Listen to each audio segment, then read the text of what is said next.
السلام عليكم ورحمة الله تعالى وبركاته أعزائي المشاهدين أينما كنتم وحيثما وجدتم داخل وخارج الوطن. دائما مع قصة وقضية الأفارقة الذين يحتلون الأراضي العربية الإسلامية في شمال إفريقيا. جبت لكم فيديو خطير وخطير جدا. ماذا فعل الأفارقة في المغرب وما هي تداعيات الأمر على المغاربة؟ أسمعوا بودنكم خوتي واش راهم يقولوا المغاربة بالطبع. اسمعوا خوتي، شوفوا واش راهم دايرين لتم. والله غير كارثه عظمى. شوف لابوبال اللوسخ تاعهم راكدين في الترويطوار. شوفوا خاوتي الاوساخ كيفاش راهي معلقه فوق الاسوار. شوفوا خاوتي شوفوا، والله مندبه كبيره، والله مندبه كبيره. الى اين الى اين يفترشون الارض؟ قابضين سكه الترامواي يستعمروا في المغرب. اسمع، نخافوا منهم على وليداتنا. طريقوا لينا ولينا كندوزو من الشانطي كندوزو من الشانطي وهما استعمروا التريطوار. الناس كيديو ولادهم للمدرسه كيدوزو من الشانطي، يجي موتور يضربهم ما يعقلش عليهم، يجي طوموبيل يضربهم ما تعقلش عليهم، هما مستعمرين التريطوار. ما عندناش الحق ندوزو على التريطوار. حشومه، حنا عيينا والله تعينا. الريحه، التكرفيس، الوسخ، ما نقولكش راه واحد ما سمعتوا خوتي معاناة والشكوى تاع المغاربة. عياو خوتي صراحة، إلى أين إلى أين بهذه الفوضى؟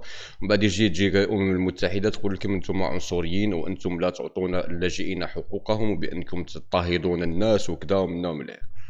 أين الاضطهاد في كل هذا خوتي؟ راكم تشوفوا في الوسخ وراكم تشوفوا في جراد، والله غير جراد، جراد بأتم معنى الكلمة خوتي.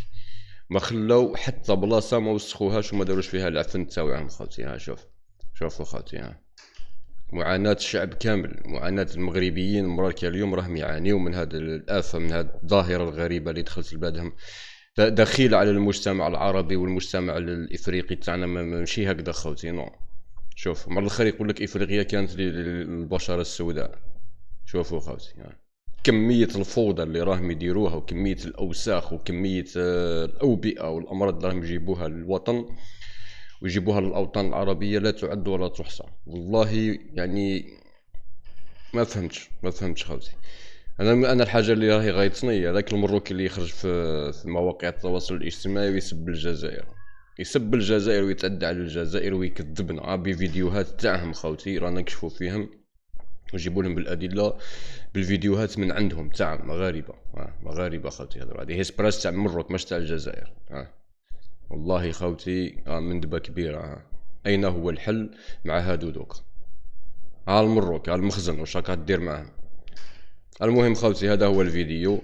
خلي لكم التعليق في اسفل الفيديو. مرحبا بكل من اشترك معنا في القناه وراه يدعم في القناه بدعم معنوي خوتي. والدعم المعنوي اكثر بكثير من كل الدعم المادي. ما نحتاجوش الدعم المادي، نحتاجو المعنوي خوتي باش نكملوا في هذا المجال ونكملوا نخدموا خوتي. ربي يجازيكم والسلام عليكم ورحمه الله تعالى وبركاته.